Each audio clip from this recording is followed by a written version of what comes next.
भाजपा ही ये करे, गरीबों को नहीं हटाना, गरीबों को मिटा देना। जब तक हमारा संगठन नहीं रहेगा तब तक हम चुनाव में करीब नहीं कर सकते। 20 जनपदों में सुहेल देव स्वाभिमान पार्टी का हमने संगठन कन्हैया जी हम लोगों के बीच राजा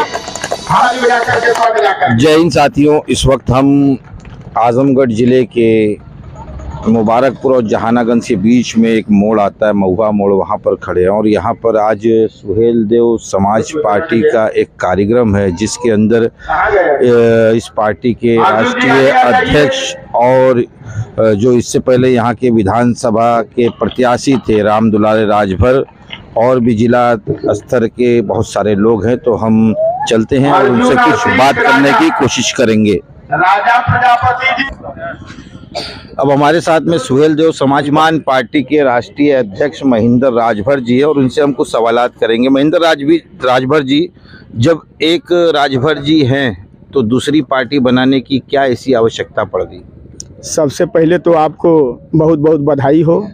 नहीं, जैसे एक राजभर की पार्टी है सुहेल देव राजभर, तो ऐसी क्या आवश्यकता पड़ गई कि दूसरी पार्टी बनानी पड़ गई? आपको ये पता है ना कि सुहेल देव भारतीय समाज पार्टी पहले थी जी, तब सुहेल देव भारतीय समाज पार्टी परिवारवादी पार्टी होकर के रह गई है।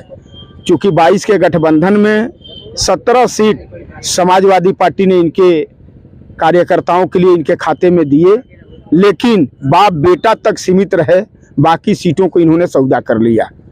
तो सुहेल देव भारतीय समाज पार्टी अब वो पार्टी नहीं रह गई है, अब वो परिवारवादी पार्टी बन करके रह गई है। इस नाते सुहेल देव स्वाभिमान पार्टी हम नेताओं को बनाना पड़ा। इस पार्टी का लक्ष्य क्या है? सुहेल देव स्वाभिमान पार्टी का लक्ष्य और लड़ाई है, जब तक हर गरीब के बेटा और बेटी को रोजगार नहीं मिल जाएगा, जब तक हर गरीब के बेटा और बेटी को 1 से लेकर के 16 तक फ्री में शिक्षा नहीं मिल जाएगा, तब तक सुहेल देव स्वाभिमान पार्टी का एक एक नेता, एक एक कार्यकर्ता संघर्ष से पीछे नहीं हटेगा। अच्छा राष्ट्रीय अध्यक्ष जी, आपसे एक सवाल है कि जैसे देश के प्रधानमंत्री कहते हैं सबका साथ सबका विकास, लेकिन उत्तर प्रदेश की खासकर स्वास्थ्य विभाग की जो है उसमें आम जनमानस गरीबी जाता है, कोई लखपति करोड़पति तो नहीं आता, लेकिन कहीं ये देखा जाता है कि स्वास्थ्य विभाग में लकड़ी रखी जाती है, कहीं गोबर रखा जाता है। जैसे अभी जहां हम खड़े हैं इसी अस्पताल का मुद्दा हमने 1 साल पहले उठाया था, जो कि उसके अंदर देखिए उसकी क्या लाखों करोड़ों रुपए की लागत से बना है लेकिन बेकार है। उसके बारे में आप क्या कहेंगे? 9.5 बरस से ऊपर हो गया देश की सरकार चलते हुए। देश के प्रधानमंत्री माननीय श्री नरेंद्र मोदी जी हैं, वो तो सबका साथ सबका विकास का नारा एक देते हैं, लेकिन हमको ये हम सुहेल देव स्वाभिमान पार्टी के नेताओं को जहां तक जानकारी है कि केवल नारा तक ही भारतीय जनता पार्टी सीमित है, केवल नारा तक ही सीमित है।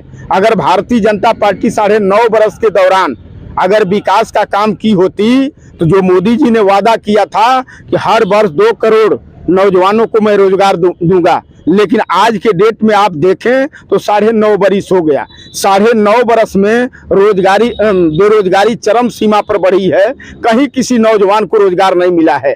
रहा सवाल आप स्वास्थ्य विभाग की बात जो किए हैं, सुहेल देव स्वाभिमान पार्टी के एक एक नेताओं का मानना है कि ये बीमारी से तब गरीब निजात पा सकता है जो गरीब बीमार पड़ता है।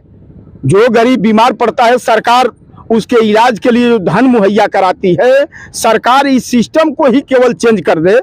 जब तक सरकार सिस्टम नहीं चेंज करेगी तब तक स्वास्थ्य विभाग नहीं सुधर सकता है, और जब तक स्वास्थ्य विभाग नहीं सुधरेगा तब तक गरीबों का संपूर्ण इलाज नहीं हो सकता है। इस नाते भारतीय जनता पार्टी केवल जुमलाबाजी के बल पर वो देश की सरकार चल रही है।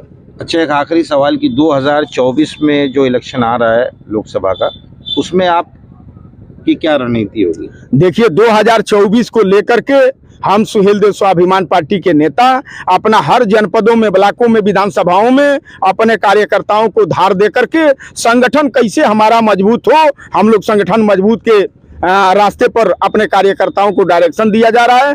बिना संगठन का हम 24 की लड़ाई नहीं लड़ सकते।